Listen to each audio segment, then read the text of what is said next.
Kisruh terkuncinya pusat data nasional oleh peretas atau hacker terus menuai sorotan. Pasalnya sejumlah layanan publik sempat lumpuh lantaran akses data terkunci. Berbagai usaha yang dilakukan pemerintah untuk melakukan backup data tersebut seakan belum menampakkan hasilnya. Hacker yang meretas data tersebut sempat dikabarkan meminta imbalan sebesar 8 juta dolar Amerika agar akses ke pusat data nasional bisa dibuka. Namun, pemerintah disebut enggan membayar uang tebusan tersebut. Menko Polhukam Hadi Cahyanto memastikan Pusat Data Nasional Sementara atau PDNS sudah kembali pulih dan dapat digunakan bulan ini. Hadi Cahyanto juga menyatakan Badan Siber dan Sandi Negara BSSN akan memperketat keamanan siber dengan cara menyambungkan ke komando kendali yang ada. Layanan menggunakan PDNS 2 itu bisa melaksanakan pelayanan secara aktif bulan Juli tahun 2024 dan di backup oleh call site yang ada di Batam. Situs dingin yang ada di Batam akan membackup dengan meningkatkan kemampuannya menjadi hot site khusus untuk pelayanan-pelayanan yang bersifat strategis. Saya juga akan terus meningkatkan keamanan cyber dengan cara menyambungkan ke komando kendali BSSN yang ada di Ragunan. Di tengah sorotan akan peristiwa ini, geng hacker yang menamakan dirinya Brain Cipher mengumumkan akan membebaskan data dari Pusat Data Nasional Sementara yang hampir 2 minggu mereka sandra. Pernyataan ini disampaikan dalam sebuah forum di media sosial. Anehnya, alih-alih meminta tebusan, mereka justru akan memberikan kunci untuk membebaskan data yang disandra secara gratis dan berharap donasi seikhlasnya. Sesungguhnya, siapa geng hacker yang menamakan dirinya Brain Cipher ini? Seperti apa aksi mereka di dunia? Apa langkah pemerintah agar peristiwa peretasan ini tak terulang? Tim TV One mengabarkan.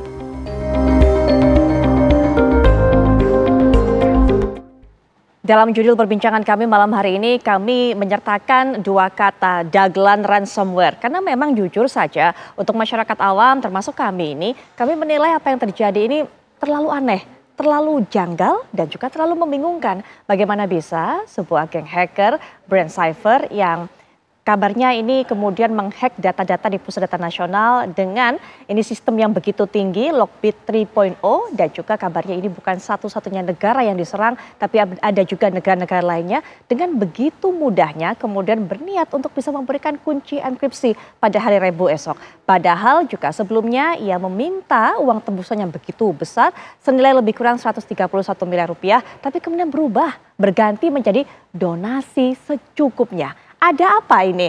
Di samping saya sudah ada narasumber, pakar IT beliau, kemudian juga pakar digital forensik yang tertawa mendengarkan penjelasan saya. Dan saya yakin mungkin sudah tertawa seharian ketika mendengarkan berita demi berita mengenai apa yang akan dilakukan oleh Brain Cipher ini. Karena kalau disebut sebagai sebuah hacker yang canggih, kok gini ya penyelesaiannya ya? Ini nanti kita akan bahas lebih lanjut. Saya ingin sekali mendengarkan, nanti kita dengarkan bersama juga.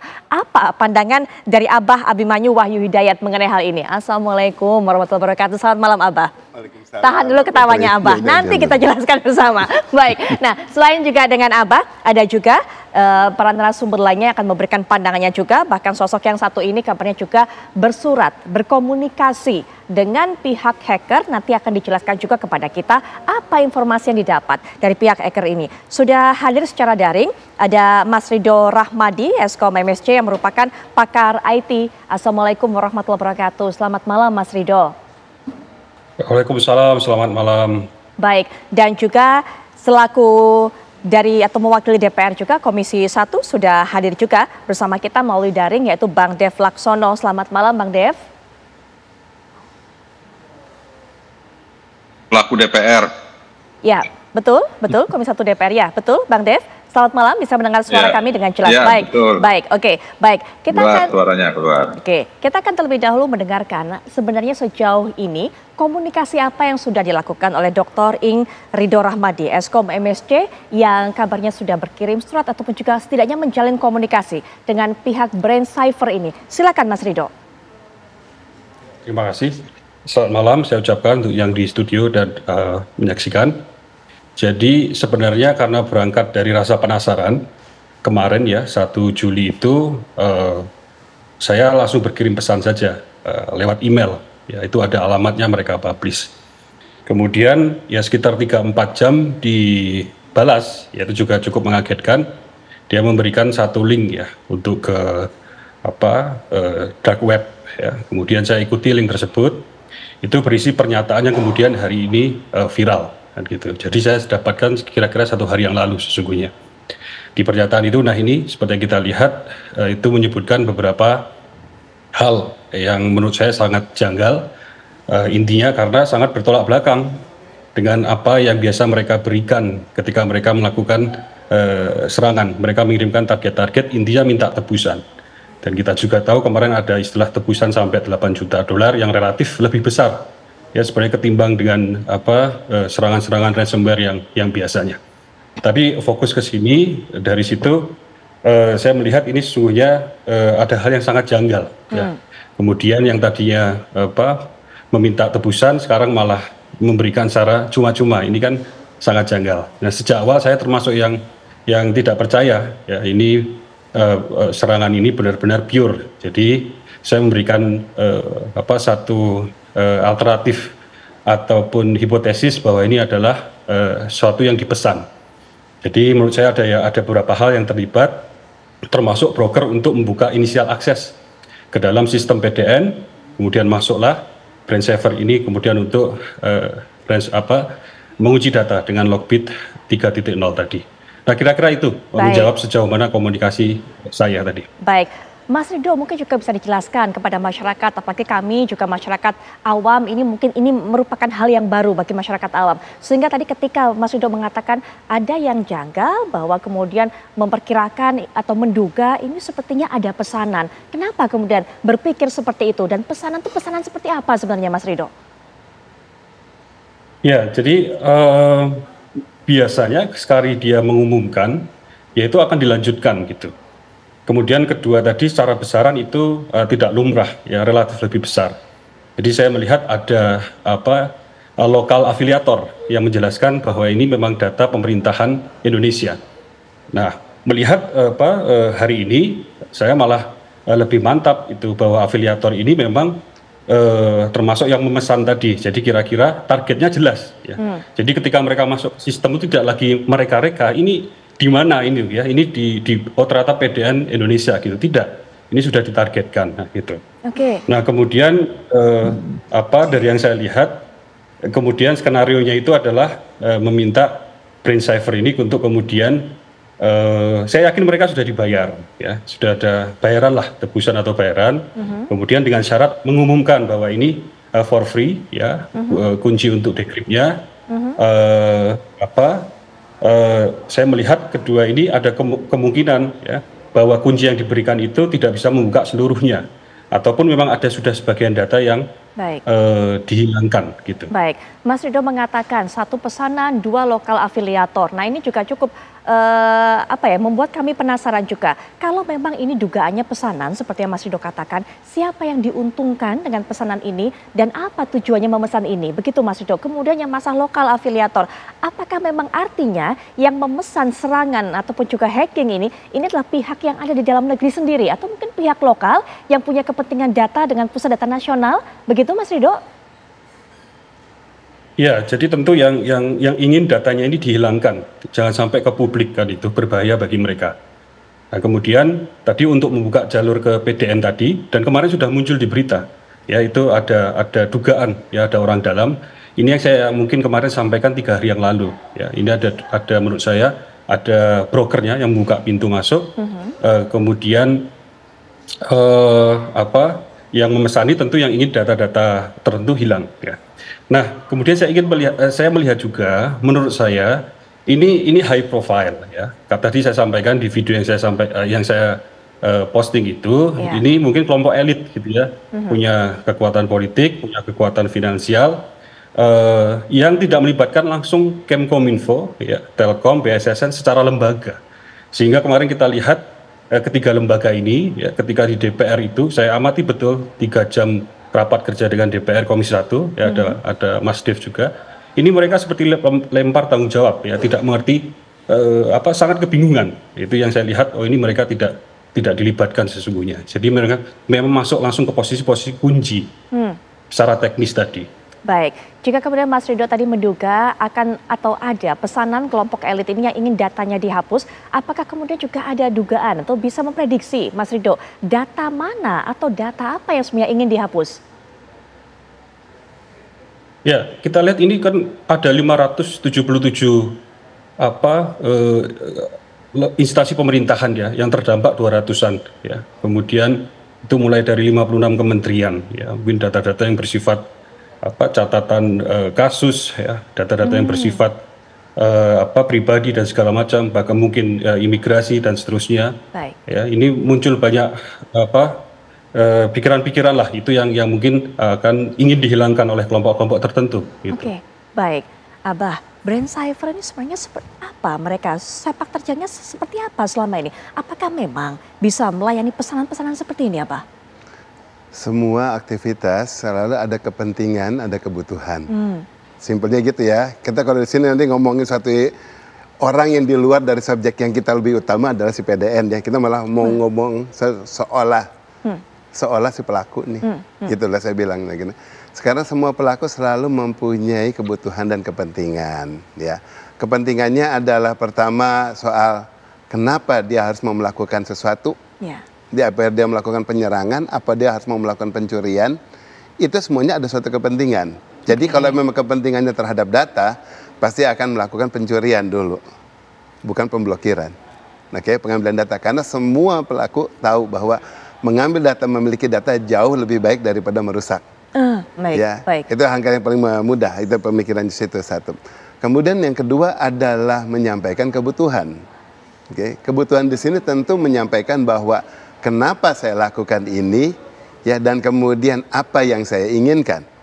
Oke, nah saat dia sudah menyampaikan hal tersebut, tentu dia juga harus menunjukkan ini buktinya yang saya lakukan. Ya, nah. Bukti yang dilakukan ini tidak pernah ke pelaku yang sekarang selalu diduga diomongin gitu aja deh. Ya, kenapa? Tidak pernah ada unjuk bukti bahwa ini saya. Hanya sekedar suatu komunikasi saja, dan katanya komunikasinya bukan langsung ke BSSN-nya, bukan ke Kominfo-nya, bukan dikirim ke negara, kepada Jokowi ataupun ke menteri, tapi kepada Telkomnya. Gitu, ya, dia menyampaikan bahwa di sini saya pelakunya dan saya mau minta. Tidak ada bukti sedikit pun untuk menyampaikan ini buktinya bahwa yang saya melakukan. Kalau selalu pelaku yang memang benar, dia pasti akan menunjukkan adalah ini bukti yang saya miliki. Dari sekian puluh juta data, saya miliki sekian ratus ribu. Saya miliki 2 juta data, ini datanya. Jadi benar saya valid. Yang kedua, kemudian dia juga bisa melakukan dari sekian banyak dokumen yang ada di dalam situ, saya ketahui ada file yang namanya ini, ada dokumen namanya ini. Kecilannya kayak waktu cerita-cerita lucu dulu yang zamannya Bjorka lah, itu kan juga cerita lucu tuh, seakan-akan ada suatu figur Bjorka, kemudian dia melakukan hal-hal dan kemudian dia melakukan pembocoran dokumen, ya. Nah, pembocoran dokumen tersebut serupa kayak Wikileaks, tapi levelnya yang lebih culun, yang lebih cuma di level biasa, yang dimana yang dibocorkan adalah dokumen-dokumen biasa yang seharusnya bukan dokumen-dokumen yang sifatnya A1. Betul. Ya, nah, dari situ dia untuk menunjukkan bahwa memang saya telah melakukan ini. Tetapi itu tidak terjadi. Ya, dari dokumen yang telah mengancam Telkom, silakan ditanyakan saja deh yang menerima dokumen tersebut. Itu tidak ada. Jadi hanya langsung oke, saya sudah memblokir, kemudian saya minta duit sekian. Di mana-mana juga bisa dong kalau nggak melakukan hal kayak gitu sih. Ya. Nah, jadi kalau kemudian pihak Kominfo ataupun juga pihak-pihak tersebut waktu itu melakukan konferensi pers dan mengatakan pelakunya adalah brand Cypher, belum tentu itu sebenarnya kalau menurut Abah? Enggak ke publik aja, ke Komisi 1 juga Kominfo dan BSSN bilangnya langsung di situ bahwa ya udah menduga ke sana. Betul. Tetapi ada pertanyaan yang sama, saya juga mengikuti. seumur hidup saya, baru sekali ini saya memantau meeting antara Kominfo dengan Komisi 1, ya kali ini. Yang namanya berjam-jam itu saya dengerin semua, karena bukan tertarik pertanyaannya dari DPR, tetapi dari pernyataan dari Kominfo dan BSSN yang ingin saya lihat.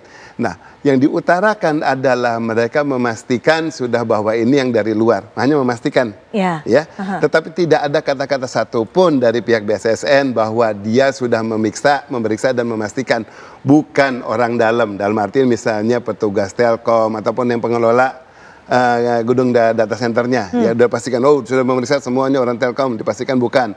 Sudah memeriksa orang Kominfonya sendiri dan petugas PDN-nya, semua dilihat jalurnya dan dipastikan bukan.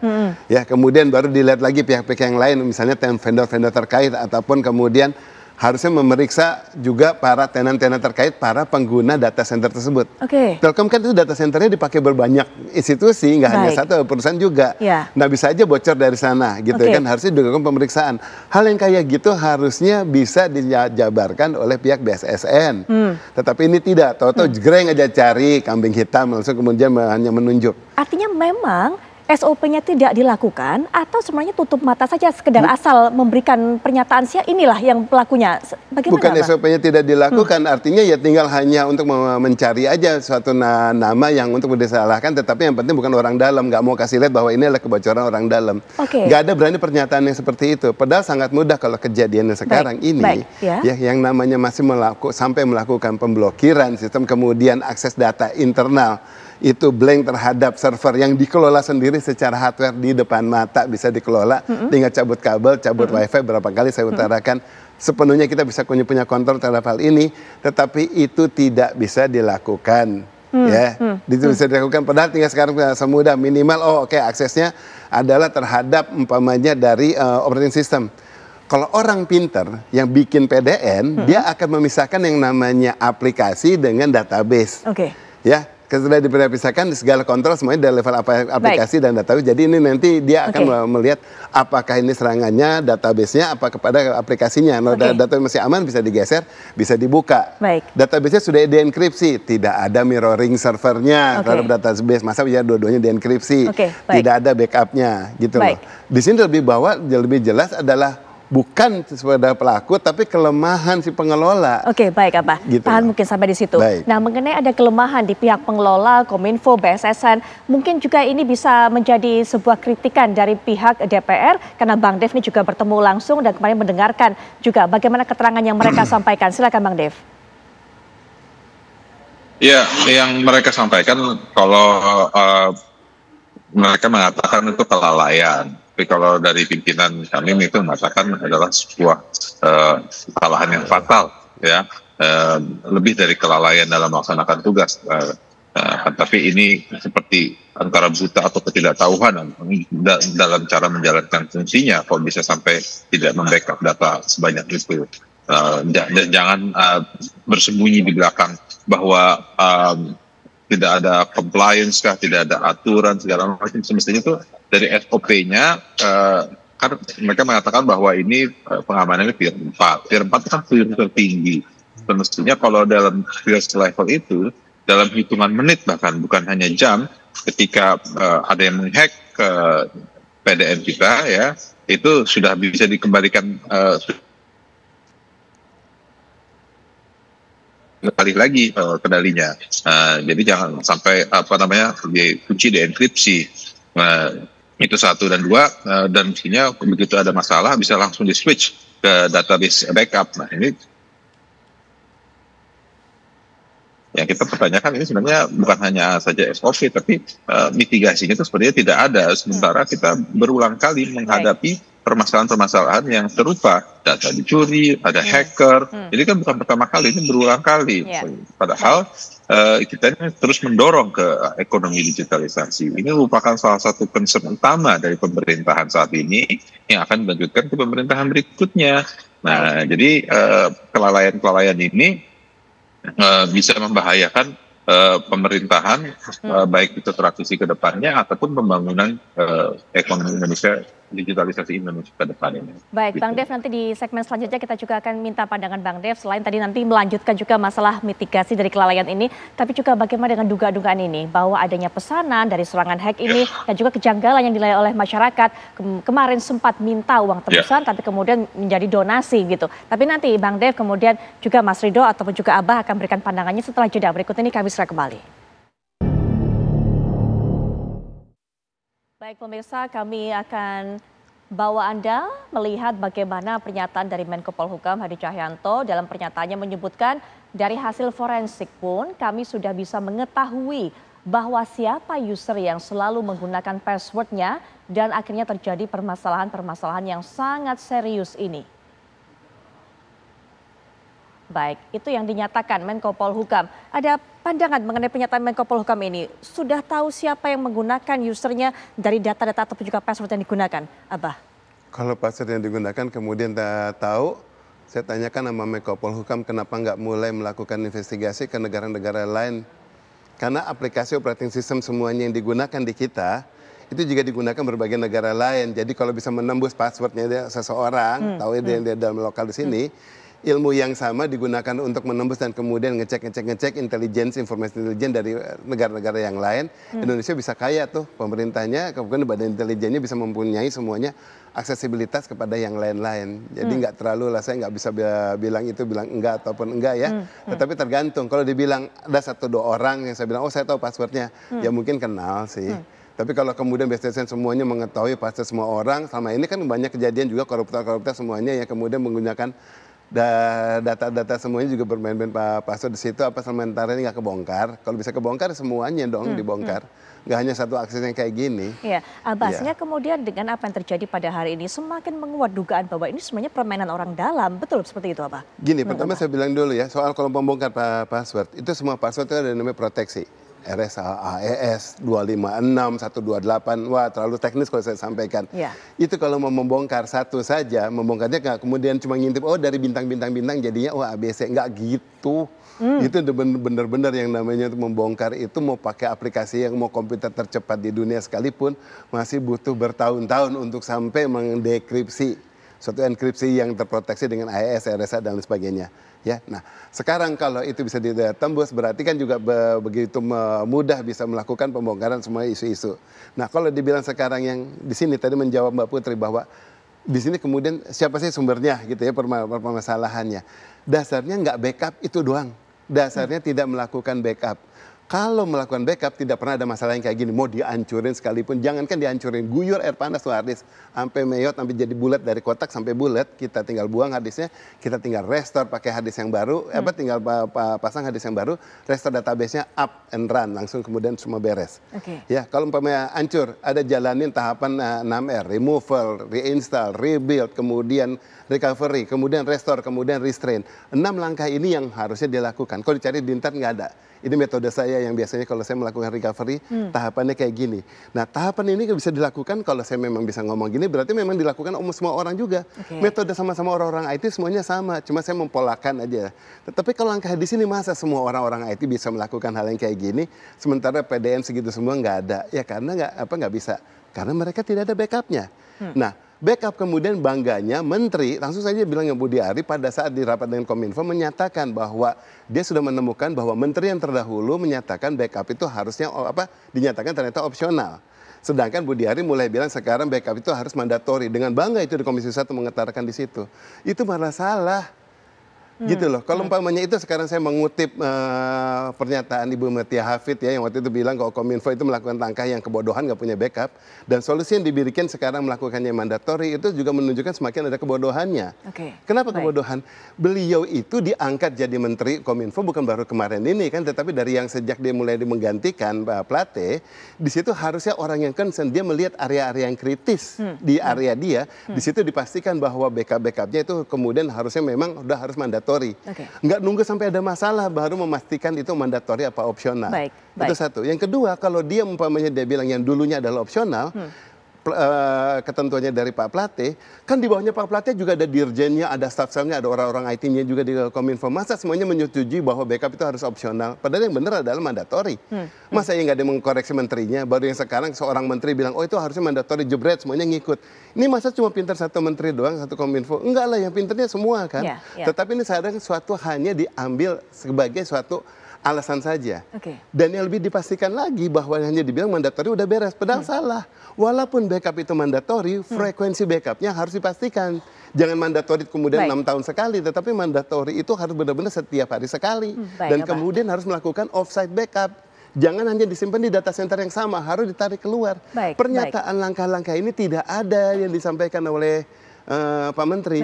Berarti berikutnya akan mengalami hal yang kayak gini. Sekarang udah dibukain nama orang lah, umpamanya Dewa Robinson Renzo. Berikutnya akan terjadi lagi masalah yang sama karena solusinya itu culun banget yang sekarang. Baik, gitu. Baik. Abah, nanti apa yang menjadi pandangan Abah juga bisa diberikan pandangan, dikomentarin oleh Bang Dev. Tapi sebelumnya kita juga ingin mendengarkan Mas Rido. Kalau Mas Rido, ini saya kembali mengulang bahwa apa yang disampaikan oleh Brand Cypher ini di media sosial mengatakan bahwa hari Rabu kami akan memberikan kuncinya secara gratis. Kami berharap serangan kami membuat Anda sadar pentingnya untuk mendanai industri ini dan merekrut ahli yang punya kualifikasi. Ini merupakan cukup janggal juga kalau kita dengarkan. Nah, melihat hal-hal seperti ini, apakah kemungkinan sebenarnya bisa terjadi lagi, terulang lagi, ini kembali lagi, apalagi ada faktor pesanan dan sebagainya tadi, Mas Rido?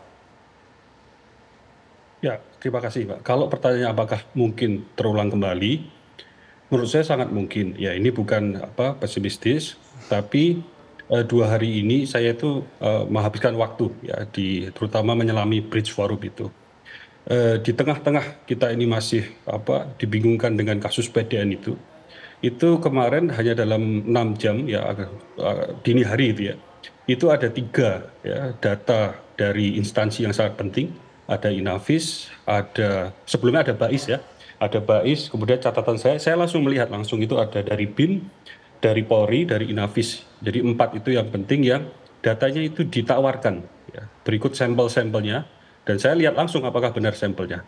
Itu memang betul. Ya. Jadi data-datanya sangat bahkan berumur baru 2 minggu. Jadi baru 20-an Juni sudah dipublish di sana. Ini artinya kalau sangat mungkin terjadi, menurut saya sangat mungkin terjadi. Jadi ini harus ada pembenahan yang mendasar. Ya. Baik dari sisi teknis dan juga non teknis, termasuk sumber daya manusianya. Dan kita dengar bahwa anggaran untuk perawatan itu sangat besar, ya 700 miliar perawatan server itu. Jadi itu bisa kita menggunakan fitur-fitur paling canggih dengan SDM-SDM terbaik jika menginginkan, itu sangat bisa. Artinya dengan dana yang begitu besar sejauh ini sebenarnya pemanfaatan dana tersebut belum cukup maksimal kalau menurut Mas Rido? Iya, jadi menurut saya itu dana terlalu besar, ya entah itu kemana ya, itu yang bisa menjawab Kominfo sendiri. Ya, karena kenapa saya sebut terlalu besar? Saya pribadi sekarang juga mengelola server, ya yang kelasnya tidak sebesar PDN, tapi yang mungkin hanya host beberapa service saja. Ya itu di sini di Yogyakarta kita menerapkan backup standar ya, kita otomatis dan segala macam seluruh image dari setiap virtual mesinnya dan seterusnya. Kita menerapkan hal-hal seperti itu dan dengan cost yang sangat murah, dan fitur-fitur keamanan kita juga menggunakan yang berbayar, itu tidak semahal. Kita tidak membayangkan kalau 700 miliar dalam setahun itu kan berarti 1,9 miliar per hari untuk perawatan itu, dan masih juga tidak dilakukan backup tadi. Jadi menurut saya bukan hanya tidak optimal ya, mungkin mohon maaf ya ini dengan segala hormat, tapi kapasitasnya jauh ya dari standar untuk merawat atau membangun PDN tadi. Belum ada, tidak hanya kesadaran tapi knowledge-nya mungkin masih perlu upgrade itu kira-kira. Baik, Bang Dev, terakhir penutup juga Bang Dev, silakan berikan pandangan dari apa masukan yang disampaikan oleh Abah Abimanyu tadi masalah backup data, dan ternyata ketika tadi Mas Rido mengatakan meneliti untuk dana sebesar itu 700 miliar rupiah untuk maintain, ini apa yang didapat ini ternyata sangat tidak seimbang begitu dengan yang dikeluarkan. Silakan Bang Dev. Ya, memang angka itu sangat besar, itu kan angka tahunan dalam. Walaupun sekarang ini masih PDSN ya, tapi kan kita hanya dalam waktu hitungan 1 bulan lagi, bahkan kurang dari 1 bulan lagi kita akan sudah transformasi ke PDN ya, Pusat Data Nasional. Makan anggaran yang lebih dari 700 miliar pembangunan saja mungkin sudah makan anggaran triliunan. Nah, 700 miliar itu kan hanya untuk perawatan dan juga transformasi, penyimpanan data, pengelolaan data. Nah, ini sekarang aja ya masih sementara sudah kebobolan seperti ini. Nah, jadi membuat kita semakin khawatir seberapa efektifnya dan seberapa amannya, seberapa secure-nya data yang akan disimpan. Karena kita tidak lagi berbicara jumlah kementerian, tapi kita bicara data seluruh KL bahkan sampai dengan pemerintahan, mulai dari pemerintahan pusat, provinsi, kabupaten, kota, bahkan mungkin sampai dengan tingkat desa, semua datanya akan tersimpan di satu sistem, yaitu di dalam PDN. Ya, di satu sisi ini akan memudahkan, menyelaraskan untuk melakukan pelayanan, akan tapi terbukti dengan adanya disatukan ini membuat jelas Achilles point kita itu di mana, titik lemah pemerintahan kita di dunia digitalisasi itu ada di mana. Nah, inilah yang kita harapkan di dalam pemeriksaan melalui BPKP ini, auditingnya ini akan semakin jelas terlihat kesalahan-kesalahannya, apakah kesalahan SOP-nya, apakah kesalahan pembangunannya, apakah kesalahan dalam aturannya, siapa yang mengambil kebijakan, dan siapa yang seharusnya bertanggung jawab full akan keamanan data ini. Nah, semoga ada sikap jelas dalam waktu dekat sehingga tidak terkatung-katung dan masyarakat dapat terus bisa terlayani dengan baik oleh pemerintah. Baik, Bang Dev, terima kasih sudah memberikan pandangannya. Abah Abimanyu juga terima kasih. Semoga kita perbincangan kali ini juga bisa menjadi sebuah pelajaran berharga, didengarkan juga oleh pihak Kemenkominfo gitu. Dan juga terima kasih Mas Ridho sudah memberikan pandangannya. Nah, setelah jeda, Agita Malika juga akan menyajikan data fakta Mas dan juga kaitannya dengan kasus ini. Silakan Agita. Iya, betul sekali Putri dan juga pemirsa. Usai jeda kami akan mengajak Anda kembali pemirsa untuk kembali mengingat bagaimana peristiwa pada saat sistem atau pusat data nasional pada saat beberapa waktu lalu ini sempat mengalami down dan bagaimana secara historis juga sudah pernah terjadi gangguan sejumlah data digital di Republik ini. Sesaat lagi untuk Anda.